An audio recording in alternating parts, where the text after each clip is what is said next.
My friends, to the show that never ends, your daily delivery of all things dog pound. Browns 3D, brought to you now by the OBR streaming networks. I'm your host, Jeff Lloyd. Appreciate everybody for coming on out today. Make sure you're subscribing to the OBR YouTube channel. Can't tell you again how much y'all need to start maybe upping. And it's not much, only a few dollars a month. Get those OBR subscribers. They are hot right now with information. And certainly you're going to get a lot of information before it hits social media. Good weekend of games, not a great weekend of games. One playoff game to go. Vikings, Rams, Monday night from Arizona. Obviously game moved to Arizona, with all the issues that are currently going on out in Los Angeles, rightfully so. For the weekend, I think kind of what you expected. I didn't expect the Chargers to just go in and lay an egg like they did. Really expected a little bit more of a better showing from the Los Angeles Chargers. Did not get that from them, of course. The other games kind of went as expected, of course, with Baltimore rolling. We called and we talked about Pete and I that we thought Denver maybe would make it a game for a half. They did. Buffalo just boat raced them in the second half. Green Bay, tried. Philly was better. Green Bay, every time he turned around, there was another guy just getting carted off the field, it felt like. You got to certainly last night's game, best game, of course, of the weekend. Jaden Daniels is an absolute beast. There is just no question about it. Jaden Daniels is special. I'm assuming the Commanders, if I'm the Commanders, I am doing everything I can to get myself the best running back I possibly can and just making Jaden Daniels even that much better. If you say, if Washington wanted to trade up to try to get Ashton Genty, I wouldn't be surprised. But certainly Washington gets themselves an even better running back and somebody comparable to what Jaden Daniels can do with his legs. Watch the heck out. And again, we'll close it out Monday night with Minnesota and the Rams in Arizona. Your Browns' biggest news of the day, and it's been a little quiet, I get it. Klint Kubiak is in to interview for the Browns' offense coordinator position. From what I gather, was in the building today. Whether or not he's left the building, do not know just yet. Certainly, connections here for Klint Kubiak. And for Kubiak, played at Colorado State, kind of got his feet wet in the business down in Texas A&M. And then from there to the Minnesota Vikings, from 23 to 2014, that is where he and Kevin Stefanski first started to develop their relationship together. Then, of course, Klint went off, was doing some things on his own at Kansas, at Denver, came back to be the quarterback coach in 2019, was the quarterback coach for offensive coordinator Kevin Stefanski at the time. So these two certainly have a relationship. I'm not going to say whether or not they have a past relationship, whether or not that is going to mean that Klint Kubiak is automatically the front runner for this job. A lot of that is going to come down to what the Browns and how the Browns value Tommy Rees. Because if the Browns and Tommy Rees don't find a way for Tommy Rees to become the new offense coordinator for this team, you do wonder whether or not Tommy Rees would be back, because Tommy Rees is going to have options, again, collegiately and certainly within the NFL. And as some of these these head coaching jobs start to, get finalized, you'll start to have teams filling out their staffs, and there will be, and hopefully, for Tommy Rees, more interviews to come. So I'm not going to say that Klint Kubiak's a fallback. I'm not going to say he's a front runner. Same with Tommy Rees, but by far, these are probably your two strongest options to this point. Of course, Stefanski has a relationship with both. Kubiak probably, if you're just going to go by, what they're bringing in is their knowledge and their resume. Certainly, Kubiak would have a leg up, coming from the system, of course, his father's system. And, of course, already having the relationship running this system and, in Minnesota more than once with Kevin Stefanski. Tommy Rees was here last year, just the tight end coach, was working with quarterbacks. So certainly interesting to see the way it will work out there. He was with them for 3 seasons back with Minnesota, Klint Kubiak. Then it was off to the Denver Broncos. Then, of course, San Francisco 49ers. And then he was the offense coordinator for the New Orleans Saints this past year. Coach gets fired. Obviously, guys are going to have to look for work here. The one thing I do like about Klint Kubiak, and just from this year of being the offense coordinator of the New Orleans Saints, was vertical. You guys know how much I talk about Kevin Stefanski and his success, and how much I think Brown's offensive success correlates to being able to throw the ball down the field. Now, with the emphasis of what we've heard about from everyone, whether it's player, whether it's coach, whether it's general manager, trying to go back to the scheme that this team was successful with, and that wide zone scheme, and then being able to play action off of it, and then being able to go vertical with said play action off of it. Now, this is where Kubiak could come in. I'm not saying, Reese can't step into this, of course, but you think that Kevin Stefanski would be the play caller. And, going back to this scheme, and obviously would certainly fit Jerry Jeudy's abilities. It would certainly fit Cedric Tillman's abilities. These guys are just better down the field. This team has never thrived as a high-functioning, high completion percentage offense. They are more of a, let's throw it up, and the yards will usually overcome the fact that the completion percentage is not all that great. So for right now, there have been three other interviews, but a lot of those guys are coming, off of, staffs that are falling apart. Yes, they were called offense coordinator searches, but as we know with Andy Dickerson last year, he was here on an offense coordinator interview, ended up becoming the Browns offensive line coach. We all saw how that worked out. So just because these guys are necessarily coming in, and it's being said that they are coming in, to interview as an offense coordinator, that's basically just something that we're telling you, you're interviewing for that position, but, maybe you don't get that position, but it doesn't mean that maybe you're not still valued, appreciated in the fact that if it doesn't work out for you in a job of that capacity, that you wouldn't be brought on in some way to be a part of the 2025 staff. So, unless another name emerges here, you have to think that this is a Klint Kubiak versus Tommy Rees, basically, two-horse fight for who will be the Browns coordinator in 2025. Again, if it is Kubiak, there's probably a good chance you lose Tommy Rees. So, does that hold any weight? Do the Browns value Rees so much, in what would be a new capacity for him on the professional level, that, they would take that gamble knowing they might lose him over somebody where Kubiak kind of just seems like it kind of just fits, between he and Stefanski, and this would just be an easy one. That doesn't mean it's the right call or it's the better call, but it does seem like it'd be a real easy mesh between the two.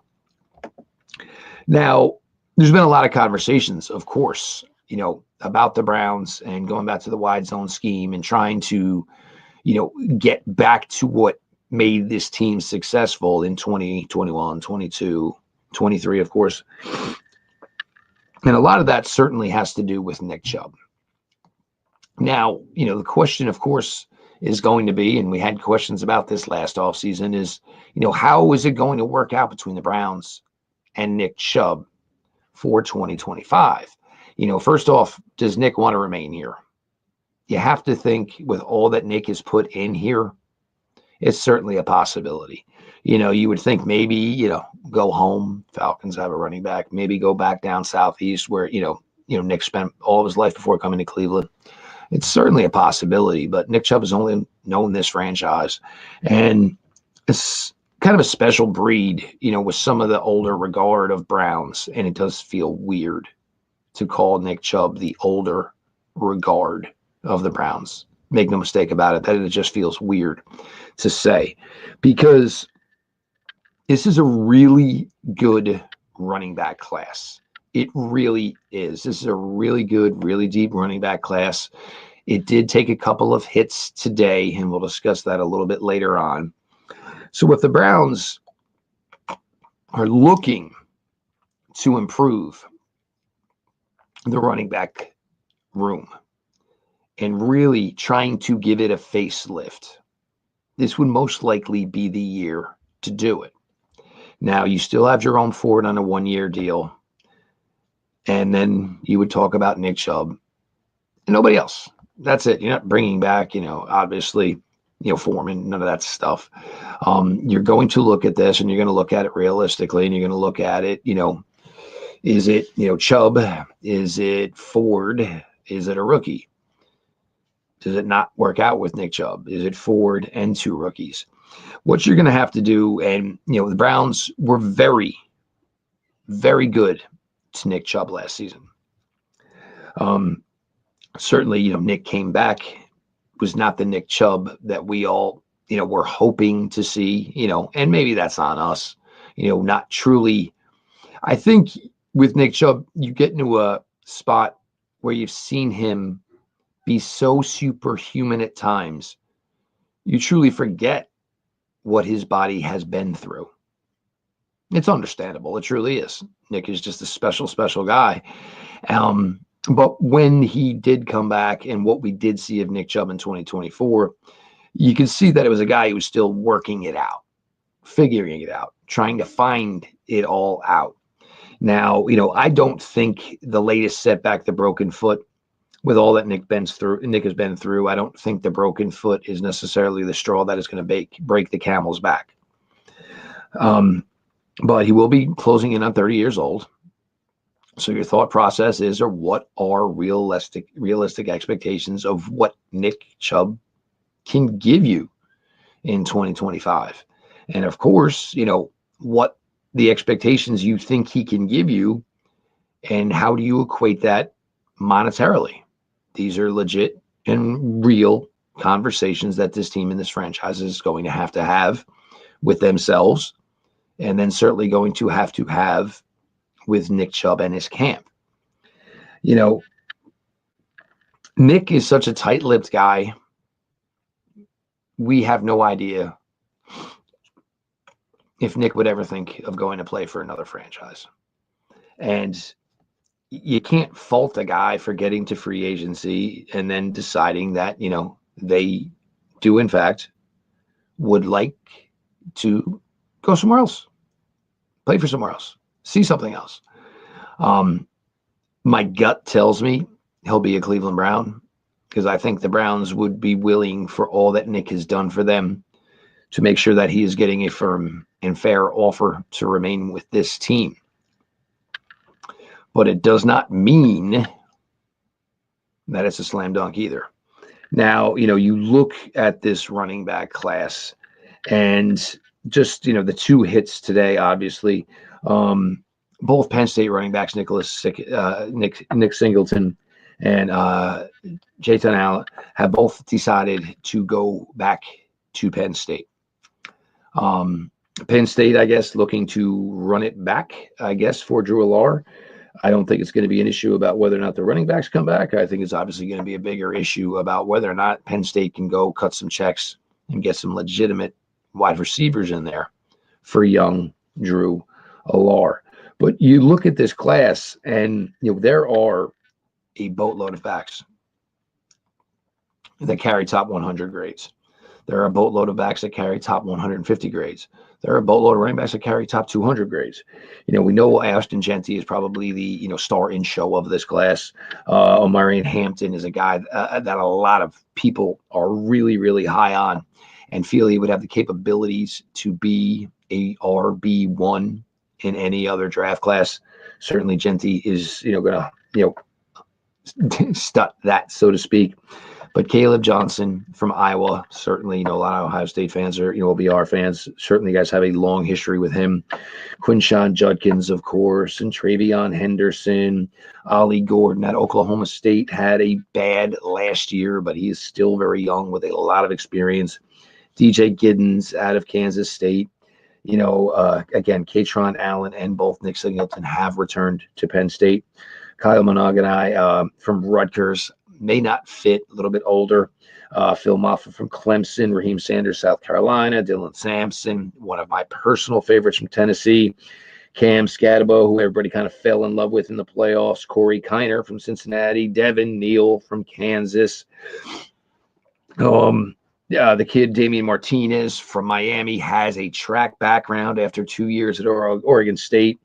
Trevor Etienne, Taj Brooks, Kaylee Munnings, Jade Knott. One of my personal favorites that I watched a lot of Syracuse this year, and I watched a lot of Syracuse tape over the last couple of weeks. Fan of Kyle McCord, fan of LaQuint Bell Jr. 2,000-yard seasons to close out his last 2 years at Syracuse. Scored 20 touchdowns this past fall for Syracuse. Had 63 receptions this past fall. That is impressive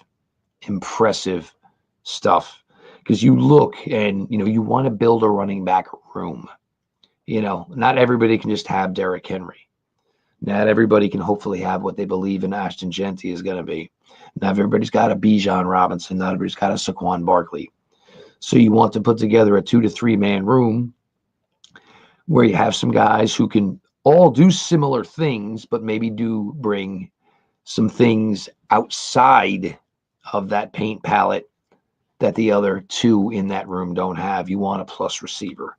You would like a solid power back. You want a guy who's a little bit of everything. And, when you're evaluating running back play and you see each and all these teams, not everybody's path is the same. Derrick Henry is not Bucky Irving. James Cook is not Bucky Irving. James Cook is not Derrick Henry. Denver didn't really even have a running game yesterday. Green Bay, Josh Jacobs, it took a while, but he kind of got going in that game. Again, you want to talk about the Washington Commanders. They are a true running back away. And I think they get that running back. I think it's not a contest. I think for the next couple of years, I think they would be a better team than the Philadelphia, Eagles.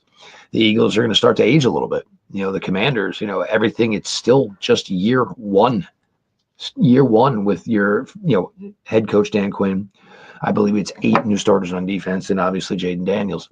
So there is no perfect recipe for a running back room. There is no way that everybody does it the same.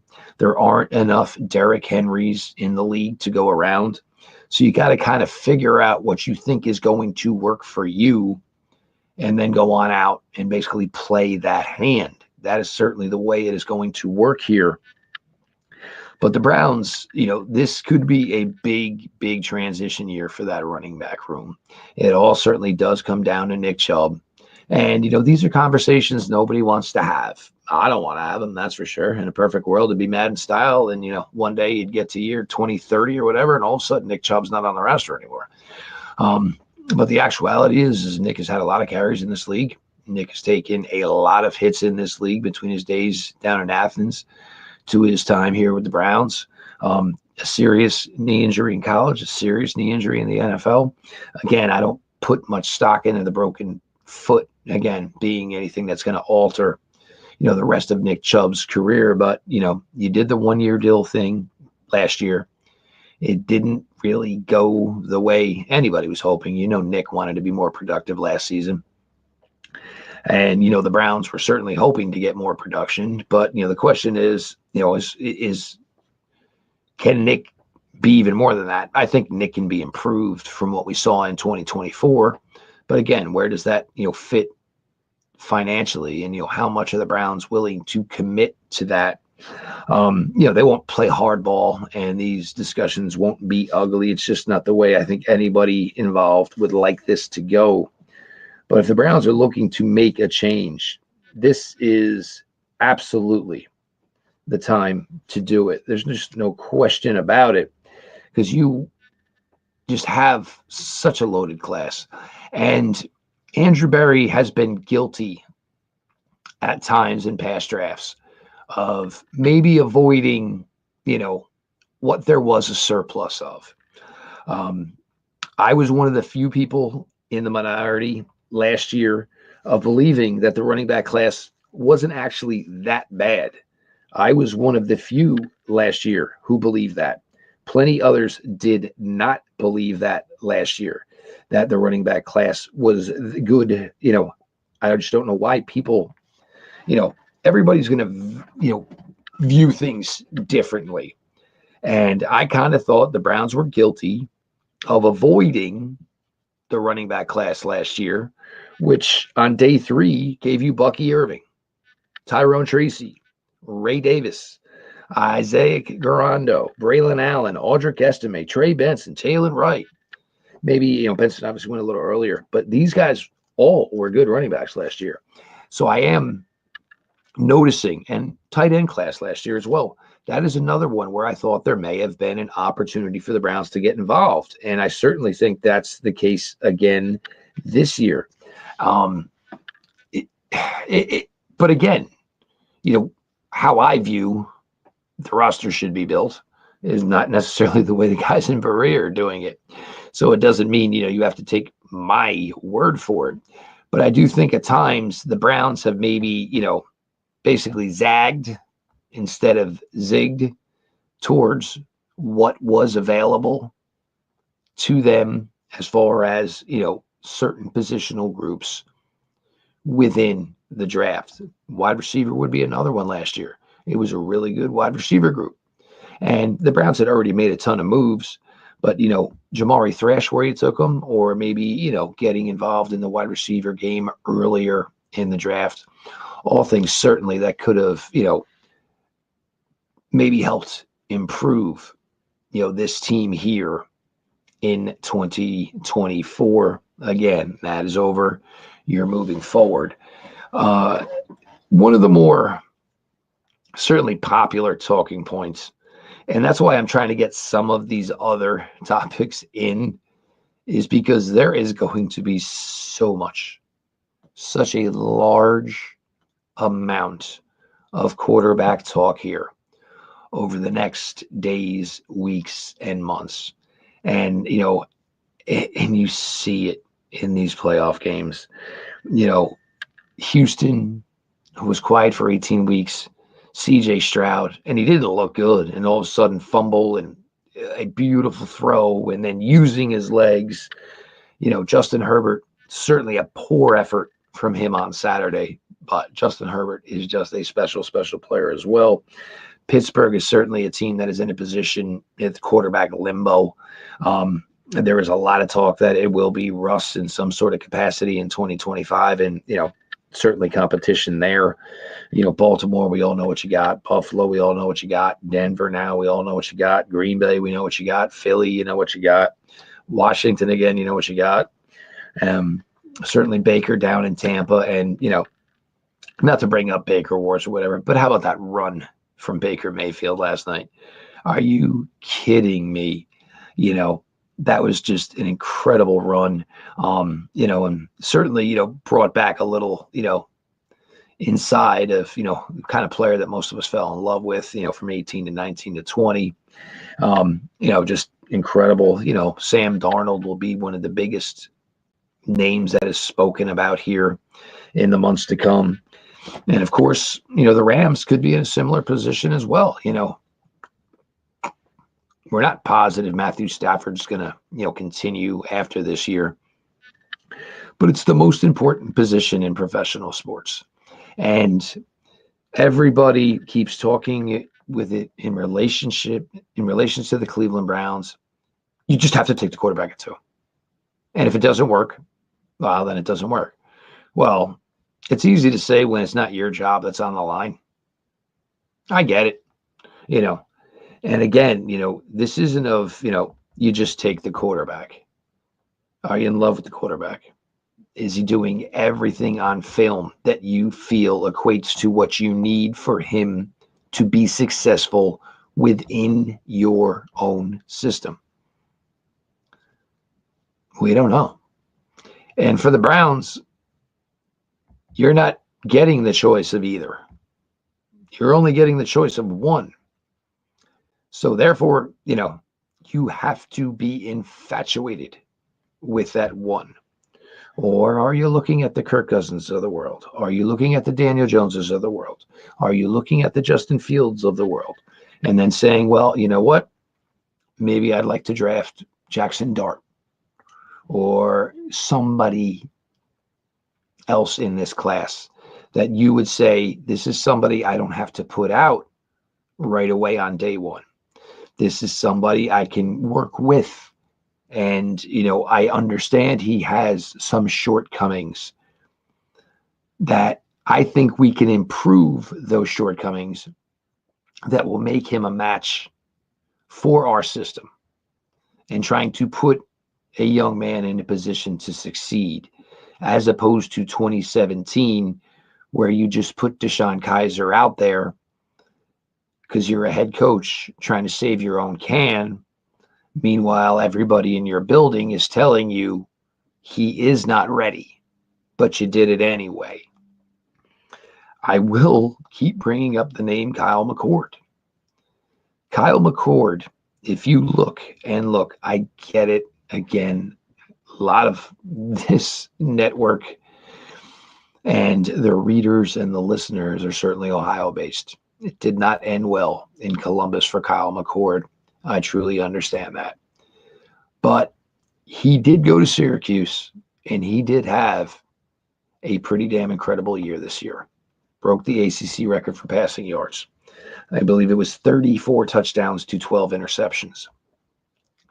The 12 interceptions, keep in mind, and this certainly is not something that's, praising him, but of those 12 interceptions, 5 came in a disastrous Thursday night game in Pittsburgh against a Pittsburgh team that have some defensive players that will play on Sundays, and basically played that game with the mindset of, we are not letting Kyle McCord beat us.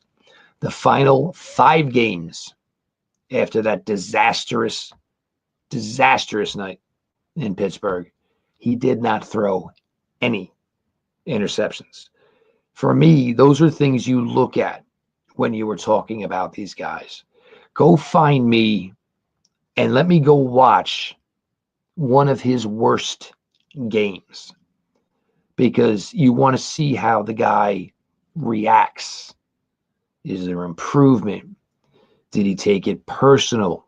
How poorly he played? And obviously for Kyle McCord, that was the case. And basically said that is the floor, and that floor will never, ever be seen again. And McCord got it right, got it together, got it straightened out, and went on to play pretty flawlessly to close out his season up in Syracuse. Had appealed for the extra year, was granted the extra year. But I'll be honest, with the numerical production that Kyle McCord put up this past fall in the ACC, him going pro is the right move, because the production is going to be seen. He will go down to Mobile, and if you're not a big Senior Bowl watcher, I suggest that maybe you become one this year. It is going to be a truly special class down in Mobile. Make sure you're checking it all out. It is going to be a fun week of practices and games. It's going to be a pretty special Senior Bowl. They put together a absolutely flawless group of talented players. It's going to be a great week down in Mobile. And McCord should be one of those guys that has a chance to show everybody that, he isn't the same kid he was when he was in Columbus.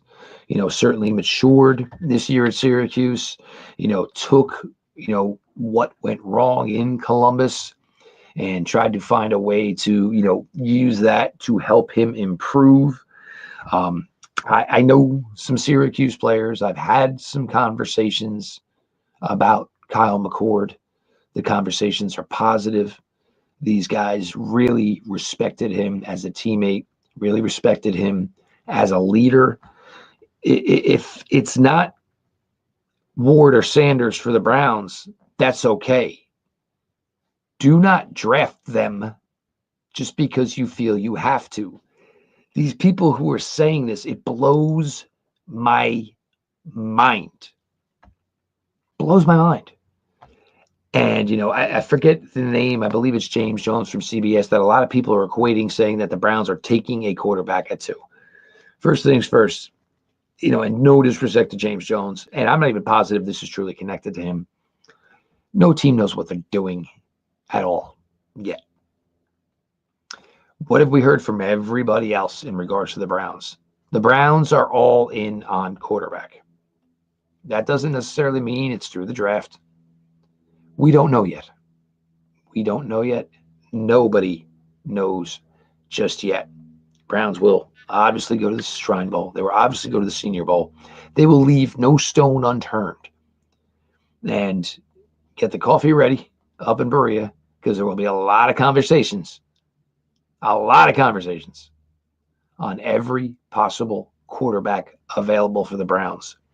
They will find their answer. And it may come in the form of many answers at the quarterback position for the Cleveland Browns. I am Jeff Lloyd. This has been your daily delivery of all things Dog Pound, exclusively now here with Browns 3D on the OBR streaming networks. We'll see you all tomorrow.